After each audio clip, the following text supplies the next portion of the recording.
The hangar doors groaned as they opened, revealing the sleek silver helicopter glinting under the afternoon sun. It wasn't just any aircraft, it was the CEO's personal chopper, a pride of the company and a symbol of success. Around it, employees stood whispering, watching their boss, Elena Reeves, step out in her sharp navy suit and mirrored sunglasses. She was known for her confidence, her icy charm, and her belief that money could solve nearly everything. "All right, everyone," she called out, her tone light but commanding. "We're testing the new maintenance team today. I want to see who's got skills beyond the mop."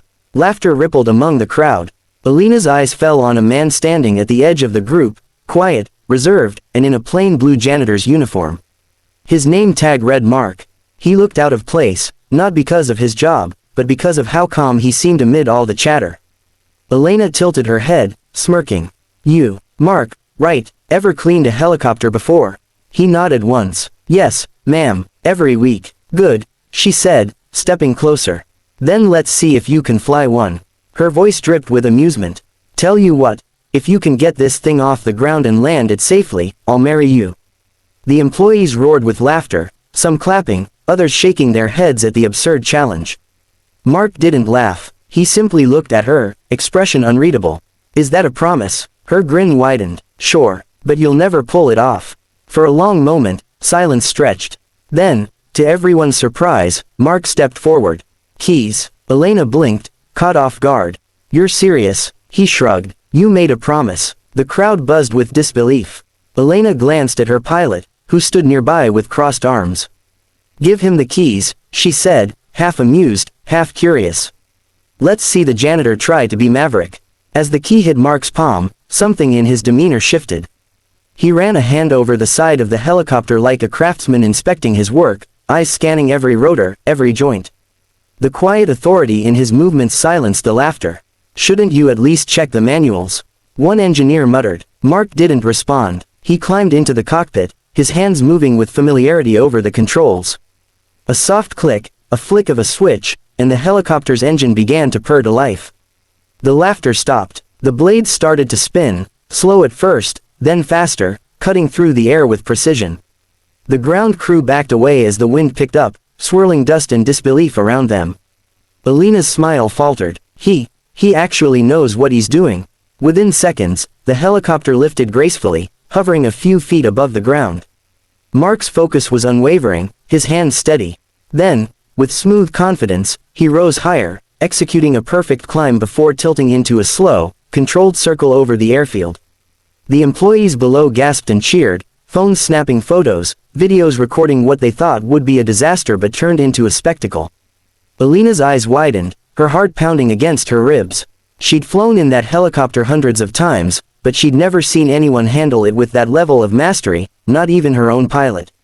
After 10 flawless minutes of maneuvers, Mark brought the chopper back down, landing so softly that not even the wheels squeaked. When the engine powered off, a stunned silence fell across the hangar. He stepped out calmly, dusted his hands, and looked directly at Elena. "You said you'd marry me." The crowd erupted in laughter and applause, not mocking this time, but in awe. Elena blinked, speechless. "How? Where did you learn to fly like that?" Mark hesitated, then said quietly, "In another life." The words intrigued her. Meaning, he looked at her for a long moment before replying, "Before I was a janitor, I was a helicopter pilot. Special Operations, U.S. Air Force." Gasps rippled through the staff. Elena stared, unable to hide her shock. "You're kidding." "No, ma'am, I left after things went wrong in a mission. Took me a long time to find peace. Cleaning was simple, honest, no noise, no loss." For once, Elena had no clever response. The man she'd mocked was not a nobody, he was someone who had lived through things she couldn't imagine. "Why didn't you tell anyone?" she finally asked. He gave a faint smile. "No one asked, and it didn't matter. A job's a job." The honesty in his tone hit her harder than she expected. Around them, people whispered. Words like hero, soldier, veteran floated through the air. Elena dismissed the crowd with a wave. "Everyone, back to work." When they were alone, she crossed her arms and faced him. "You could have worked anywhere with your skills. Why here?" Mark's gaze softened. "Because this company's foundation project helps fund orphan programs. My daughter grew up in one of those. She's in college now because of it." I wanted to give something back. Elena froze. Your daughter. He nodded, pulling a small photo from his pocket. It showed a smiling girl in a graduation cap. She thinks I just mop floors. I'm fine with that. I just wanted her to have the life I couldn't. Something shifted inside Elena, a quiet ache she hadn't felt in years. Beneath her wealth and authority, there had always been loneliness, a sense of detachment from people who weren't trying to impress her or gain from her. But Mark wasn't trying to impress anyone. He simply was. She sighed, her usual poise faltering. You make me feel like I've been living in a glass tower. He smiled faintly. You probably have, but you can step out anytime. She laughed softly. You really think so? Everyone can. Some just need a little wind under their feet. They stood in silence, the hum of distant engines filling the air. The next day, Elena called Mark to her office. When he entered, she wasn't sitting behind her desk like usual. She was standing by the window, looking out at the skyline. I owe you an apology, she began, for treating you like a joke yesterday. You don't owe me anything, he said gently. You just made me remember who I was.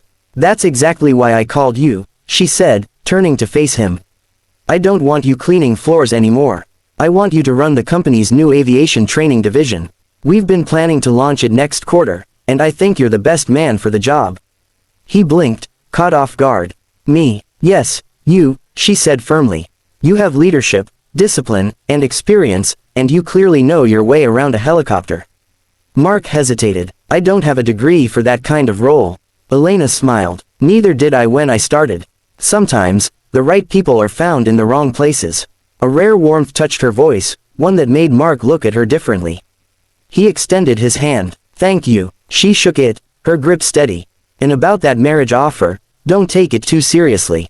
I was joking. He chuckled. Good to know. I wasn't planning the honeymoon yet. Her laughter filled the room, real, unrestrained. I like you, Mark.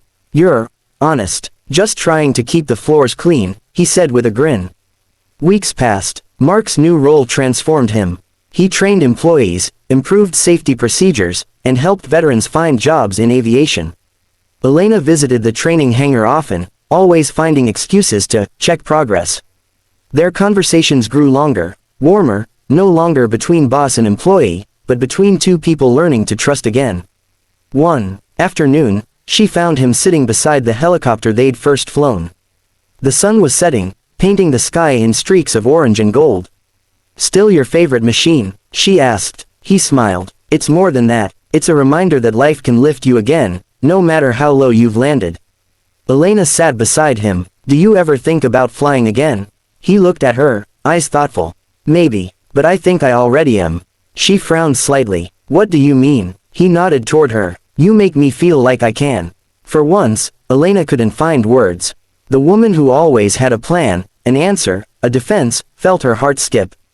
The wind shifted, blowing strands of her hair across her face. Mark reached out gently, tucking them behind her ear. You've changed, he said quietly. So have you, she whispered. He chuckled. Maybe that's what happens when opposites collide in a hangar. She smiled, her gaze softening. So if I said the offer still stands, about marrying the man who can fly that helicopter, would you laugh? He studied her face, then replied, no. But I'd want to make sure you're not joking this time. Elena took a breath, her voice steady. I'm not. The evening light glimmered across the helicopter's silver surface as silence fell between them again, soft, electric, and full of promise. Somewhere, an engine roared in the distance, but neither turned to look. For the first time in years, Elena Reeves felt grounded, and somehow, in that stillness, she realized that love doesn't always land where you expect. Sometimes, it just flies straight into your heart and lands softly, like a perfect descent after a long storm.